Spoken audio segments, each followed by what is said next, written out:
el presidente Noboa dice que en buena medida esto es culpa, la violencia es culpa de guerrillas o de grupos criminales que operan en la frontera entre Colombia y el Ecuador, y que como en Colombia hay un proceso para tratar de llegar a un acuerdo con ellos, que se llama la paz total, eso lo que ha hecho, en lugar de desvanecer esas bandas, es fortalecerlas. Y que por eso a él le parece que no se está haciendo desde Colombia un esfuerzo suficiente. ¿Qué tanta culpa tienen esas guerrillas colombianas o esos grupos narcotraficantes colombianos que operan en el Ecuador de la violencia de su Una de las país? provincias más violentas que tenemos es el Oro, el limítrofe con Perú, no con Colombia. Entonces estamos hablando de un payaso que busca cualquier cosa para eludir responsabilidad, pero también como parte de un plan para interferir en las elecciones colombianas y desestabilizar el gobierno colombiano. Los grupos irregulares siempre han existido en Colombia.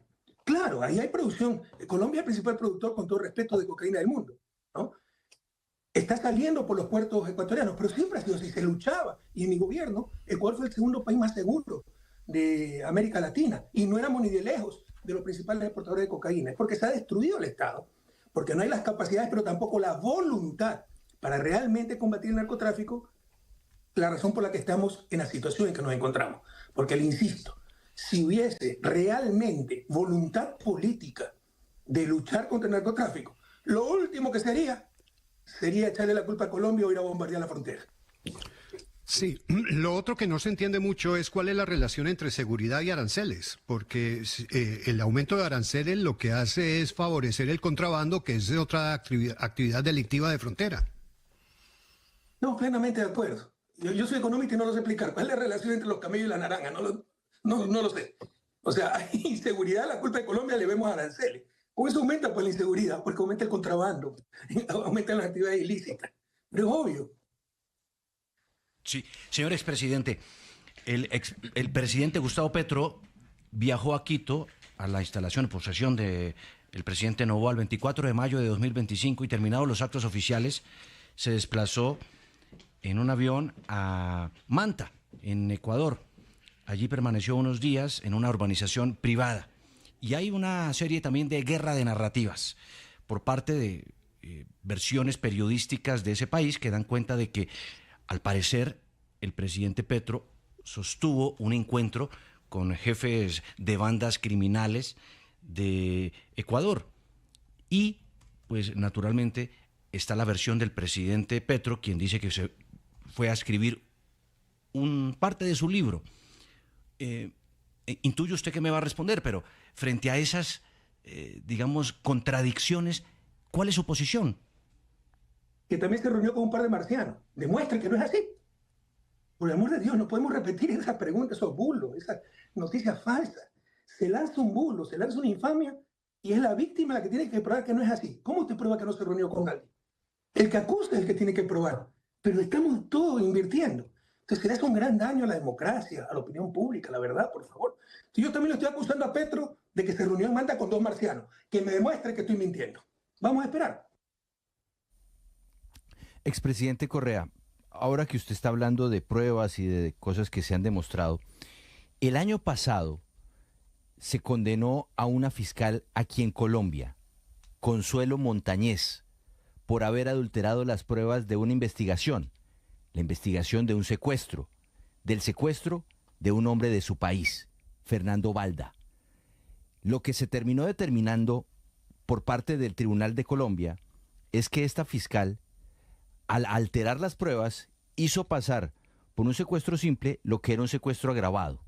Ese secuestro agravado termina vinculado con el jefe de la inteligencia de su país cuando usted era el presidente. Jefe de inteligencia que hoy está condenado por ese hecho, por el secuestro.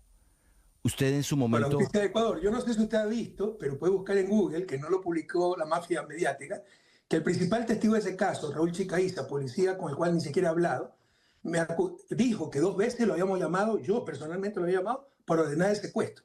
Ya confesó que lo sacaron de la cárcel en el 2018, me parece, con el fiscal de ese entonces, con Trujillo, que es una autoridad espuria que pusieron larga historia. Y lo amenazaron con 13 años de cárcel si no me acusaba a mí. Todo esto fue un invento, un montaje. Investigaron el caso, no conozco los pormenores de lo que me está diciendo, pero investigaron el caso. No nos acusaron en absoluto en Colombia. a pesar de ser cosa juzgada en Colombia y de estar prescrito el delito, lo iniciaron nuevamente en Ecuador por lo podrida que está la justicia y para perseguir, ¿no? A mí no lograron condenarme porque no pueden juzgar en ausencia, pero me sacaron orden de prisión porque sabiendo que vivo en Bruselas, pidieron que me presente cada 15 días en Quito por pura mala fe.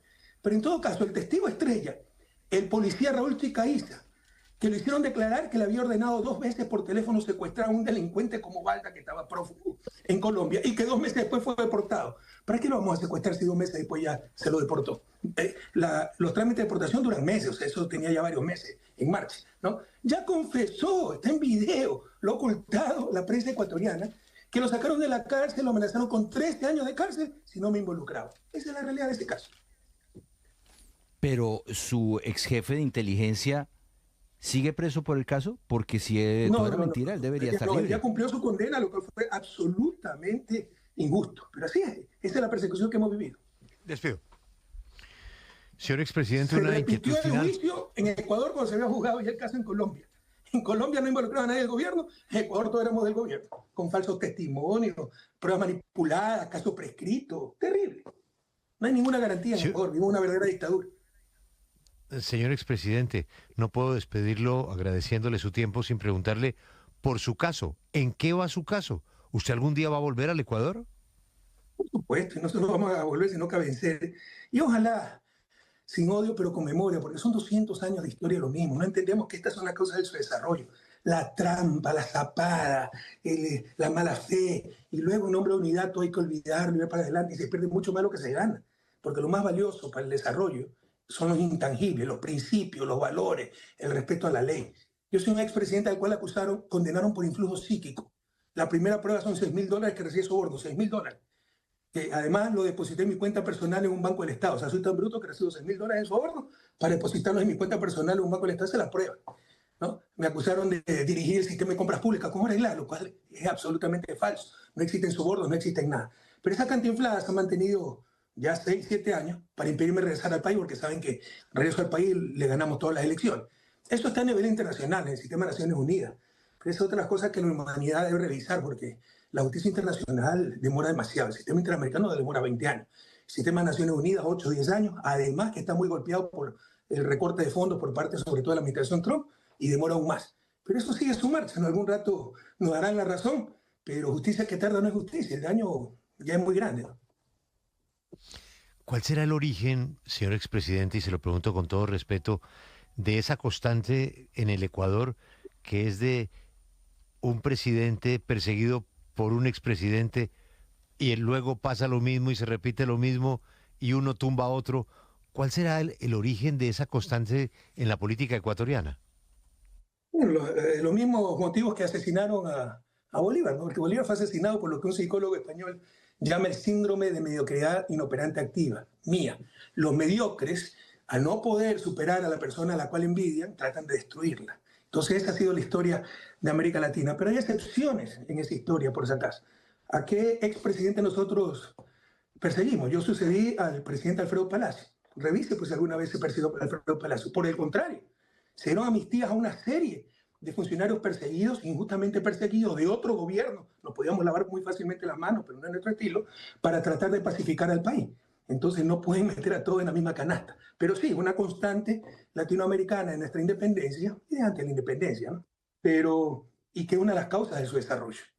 Y que es un síndrome que un psicólogo español le llama mediocridad inoperante activa. Y si me pregunta a mí, MIA se llama, mediocridad inoperante activa. Es MIA, la asesina, el verdugo de Simón Bolívar.